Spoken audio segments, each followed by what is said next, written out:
The NBA is seeing one of the best youth waves in recent memory, from freak athletes that bend modern conventions of the sport, to physical monsters that dominate with all-around skill sets, to aliens that just don't make sense and look like they are going to be unstoppable, and that's just to name a few. But what's just as exciting as the young talent in the NBA is the talent that's going to enter the NBA over the next few years. There are 5 players in particular that have stood out to me, and honestly, each of these players are among the best I've ever seen at their age. In this video, I want to talk about 5 players that are either in high school or college that you need to pay attention to. But before we go any further, if you're new and like basketball, I'd really appreciate if you would like, subscribe, and hit the notification bell to be notified whenever I release a video. If you enjoy basketball, I really think you're going to enjoy my content, and doing all those things are the best way to let YouTube, but more importantly myself, know that you enjoy the content so I can make more of it in the future. Anyways, let's talk about the future of the NBA.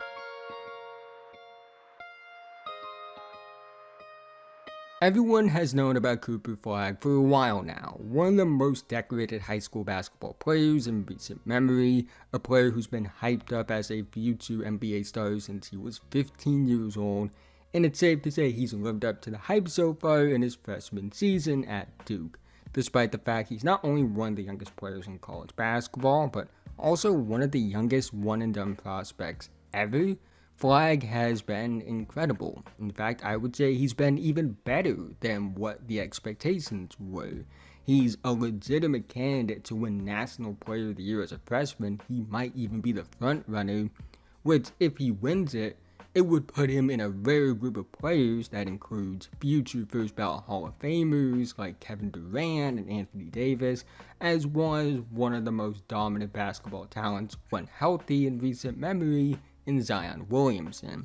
Simply put, Flagg has no business being this good this young. He should still be a senior in high school right now. He entered his freshman season at 17 years old. He barely made the cutoff to be eligible for the 2025 draft, yet that hasn't mattered. He's got the physical tools at 6'9" with a 7-foot wingspan and still has room to fill out his frame. He checks off almost every box athletically. He's explosive, he's fluid, he's physical and still has room to get stronger. His motor is probably the best I've seen from an elite prospect. His floor is very high because of that motor, the defense, the feel, and the offensive versatility. But he's also an extremely high ceiling prospect, because he's an aggressive scorer with the wiring to take over games, has on-ball upside, shot-making upside, and playmaking ability. This is someone who on offense has potential to be a versatile main option, someone that can be a playmaker, shot maker, creator, and rim pressure threat on the ball, someone that can be a connector and play off the ball as a scorer. And defensively, he has the upside to be a versatile monster that can switch onto multiple positions, play at the point of attack, help side, and off ball as a playmaker. While I wouldn't say that Flagg is a flawless prospect by any means, his handle can definitely use some work.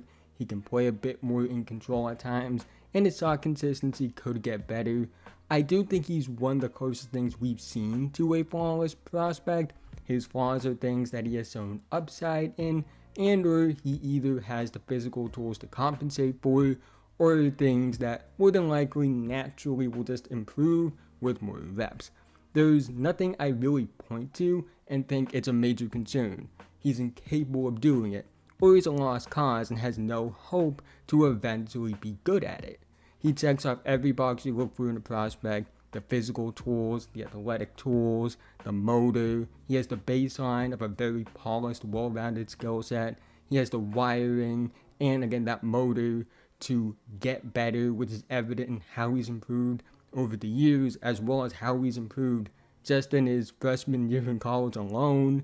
He's a high floor, high ceiling prospect on both ends of the floor, which on its own is pretty rare, let alone for someone this young.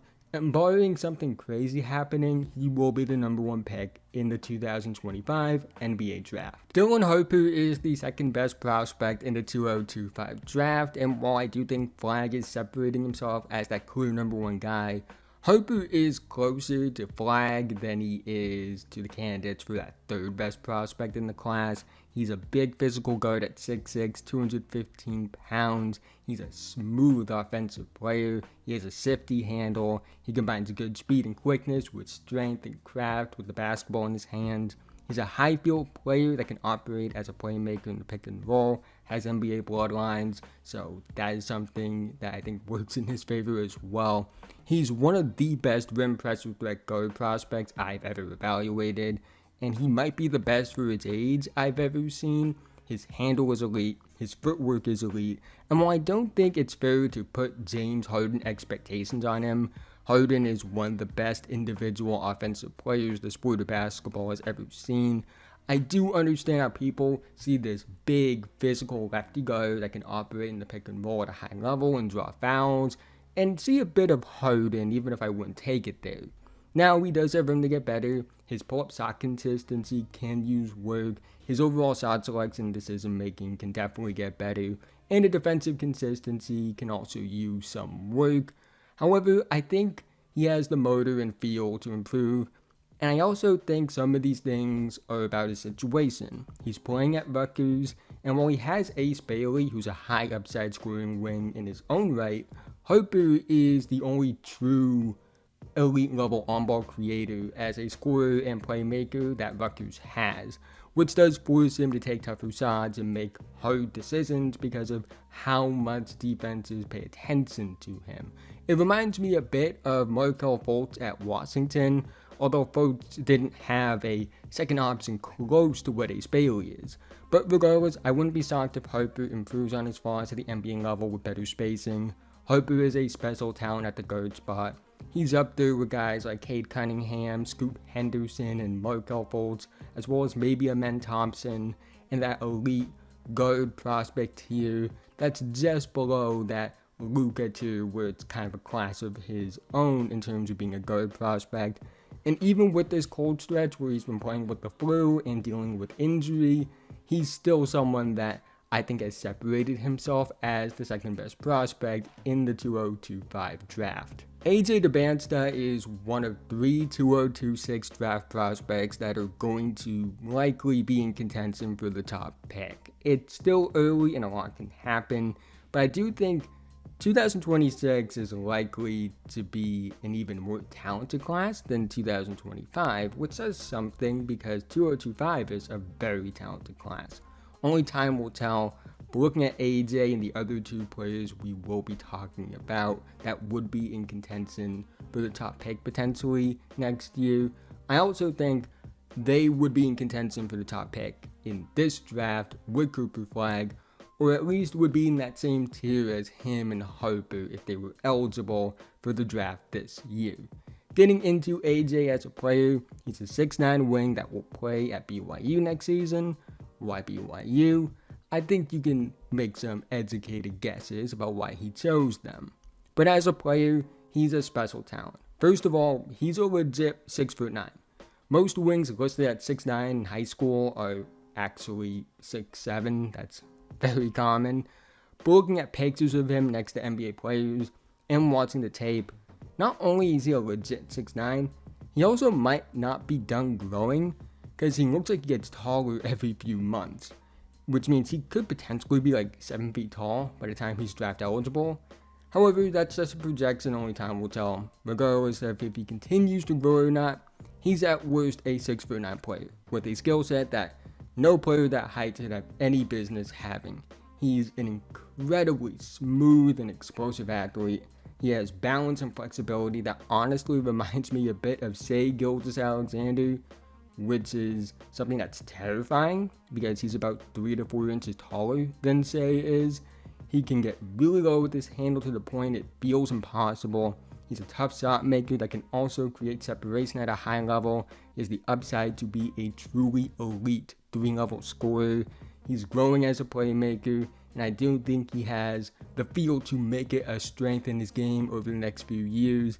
He has the motor defensively to capitalize on his physical and athletic tools. He's not perfect. Shot selection can get better. The consistency can get better as a shooter. The control and decision making can also get better. But if I had $1 for every elite prospect I've said that about, and they improved on those things with time and reps, I would be very rich right now. He's extremely gifted, he has a great motor, and it's clear he's a student of the game. He's worked out and trained with NBA players like Steph Curry, Chris Paul, Jason Tatum, and Jaylen Brown. He's somebody that has recently said he's been watching and trying to take things from SGA's tape. It's clear when you watch him play. Time will tell over the next year and a half, but among those tall scoring wings that inevitably get that quote-unquote next KD label at some point in their high school career, I think he's the best. For his age, he's the best wing prospect I've seen. I think as a senior in high school, he's better than Brandon Miller, Brandon Ingram, and even pre-back injury, Michael Porter Jr., who was a special talent. I think he has one of the highest ceilings for a prospect in recent memory, and I can't wait to see what he does at BYU next season. That's going to be a very interesting thing to monitor. Darryn Peterson is the best shooting guard prospect I've seen at his age. I think he's better than blue chip prospects like Anthony Edwards and Jalen Green when they were seniors in high school, and that says something because they were both incredible prospects when they were seniors. The 6'5", 195-pound guard will be playing at Kansas next season, their highest rated recruit since Josh Jackson in 2016, and I think he's their best NBA prospect since Joel Embiid and Andrew Wiggins. And while time will tell, I do think it's possible he's a better college player than Andrew Wiggins was. I think there's a bit of misconception of what Wiggins was as a prospect, but that's another story for another time. Getting back to Peterson though, he's a dynamic offensive player. He has scoring counters that are beyond his years. His ability to improvise is beyond any high school guard I've seen since I started this in 2016. And he's not just somebody with flashy highlights. He's not just hitting tough shots that look cool in a mixtape. He's creating high percentage looks. He uses his athleticism, shifty movement skills, and handle to create offense at a high level. And he's also not just a scorer.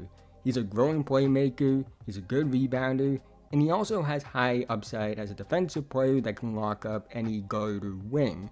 He's not like past shooting guard prospects where you may have questions about the playmaking, or the motor, or the defense. Guys like Jalen Green on the high end, or even Anthony Edwards, who had questions about that at the same stage. On the lower end, guys like Jaden Hardy and Romeo Langford come to mind. And usually with two guards at his age with the motor and defensive upside, they may have offensive questions or consistency questions, like VJ Edgecombe as the most recent example, although I'm still very high on him. I think he has a ton of upside. Josh Christopher is another example on the lower end of that spectrum that comes to mind. So really, he's a complete two-guard prospect that checks off almost every box, and he obviously can still get better. But the constant theme with these players in the video is they have flaws that are fixable, which is the case with Peterson as well. He's very polished for his age and still has room to get so much better, and he also has all the indicators that suggest he will get better. He may not have the super high-end physical tools like the big wings and forwards we see in Cooper Flagg, Dybansta, or the final player we'll talk about in this video. He's not some 6'9 plus player, but he has just as much upside as those guys do because of his athleticism, because of his scoring polish, and clear room to improve an already impressive profile. Cameron Boozer is the most physically dominant of these five players. Standing at 6'9", he weighs 235 pounds and has a 7'1" wingspan. If you didn't know already, Cam is the son of former NBA All-Star and All-NBA third-team member Carlos Boozer. And it's clear he got his father's physical tools. He's going to be playing at Duke next season alongside his twin brother Caden, who's a potential first-round guard in next year's draft in his own right. But both of them are following in the footsteps of their father, who was a national champion and All-American for the Blue Devils. When you look at Cam, despite the fact that he's the youngest of these five, I would say he's the most polished and most physically developed. Which says something because I think of all of these players as guys that are incredibly polished for their age. He won Gatorade National Player of the Year at 15 years old, which is incredibly rare to do, and he's been beyond his years since he entered high school. His age 15 tape is better than some age 17 to 18 prospect tapes I've seen, and these are guys who have gone on to become good to great NBA players. He's always been physically dominant for his age, and unlike other players you see where they're physically dominant in their freshman and sophomore year of high school, outside of maybe 2 players, it hasn't caught up to him by the time he reached the senior year like we usually see. This just isn't a case of a player peaking physically early. He's gotten better over the years, and while I do think as a sophomore he was clearly ahead of the field, and over time we've seen Darryn Peterson and Dybansta kind of catch up to him, Boozer is still an elite prospect 3 years later. He's a high field forward that knows how to use his physicality to his advantage. He's very skilled on the low block, but can also face up, hit jumpers, create a bit on the ball, and make reads as a passer. He has a really good handle for his size, can grab and go, but knows how to make an outlet. He's a dominant physical force on the glass and has elite defensive tools. He reminds me a bit of Paulo Banchero at the same stage as this big physical forward with a well-rounded skill set. It's not a perfect comparison. I think Paulo was a bit more dynamic as an offensive prospect, while Boozer is a bit better. In fact, no, he's actually a lot better than Paulo was as a defensive prospect. But that same sentiment of that physically dominant forward that you struggled to see not becoming a good to great NBA player, that's the vibe he gives off. That's how I felt about Paulo. That's how I feel about Boozer. He impacts winning in every way imaginable, and he still has so much room to get better. He may not be as dynamic as the other players we've talked about, but his overall game is one that I think could lead to an impact in terms of his value that's on their level. Now, those are 5 future NBA players that I think have the upside to be truly special at the next level. They stand out amongst their peers and are also some of the best for their position I've seen at this age. But there are a few more players I want to quickly talk about as well. Kasper Zakuzonis is a crafty lead guard at Illinois with special shot creation and playmaking tools. I do have some athletic questions on both ends of the floor that keep me from putting him in that Cooper Flagg, Dylan Harper tier, but his feel and skill at his age are special. I think he has a good enough frame to survive in the NBA combined with that. And I do think, at least as of right now, he's kind of separating himself in that in-between range as that number 3 behind, of course, Cooper Flagg and Dylan Harper. Ace Bailey entered the year as a potential number 1 pick for some people. Tall, lanky scorer that got some inevitable Kevin Durant comps, but while I don't think I can get there because he's not the best separation creator, the handle isn't the best, he's somebody that kind of struggles as a finisher through contact, and he's pretty non-existent as a playmaker. I still think he has a ton of upside because he's a real good athlete. He has a legit ability to make tough shots, and even though that is a double-edged sword, if it's a double-edged sword, that means there's a positive aspect in that skill. And he has the motor and tools to be a very good rebounder and defender. He's not like other score-first players in my opinion. He's a very unique player in the sense of he doesn't shut down mentally when the shot isn't falling. He still puts in a ton of effort, and I think that works in his favor. And considering he's a legit 6'9", considering that he has good tools, I think the upside is there, even if it's not quite what some people thought it would be. VJ Edgecombe is one of the best one-and-done guard defenders I've ever evaluated, if not the best. I think he's up there with Taysom Wallace in that regard. Freak athlete, probably the best pure athlete in the class. High motor and great instincts.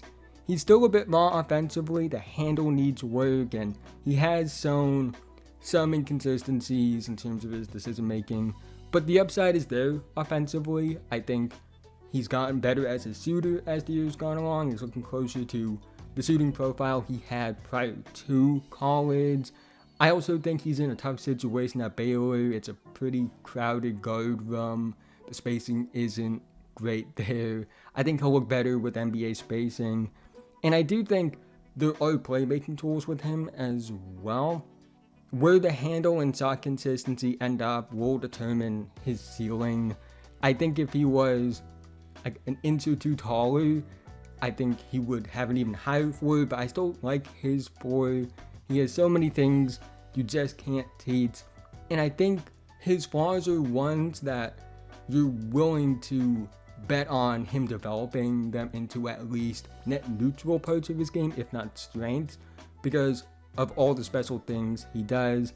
And I would still take him in the top 3 to 5 of this draft. Jaden Quaintance is a 17-year-old freshman forward at Arizona State. He won't be eligible for the draft until 2026. He reclassed up. Despite that, he's a special defensive prospect with rare instincts.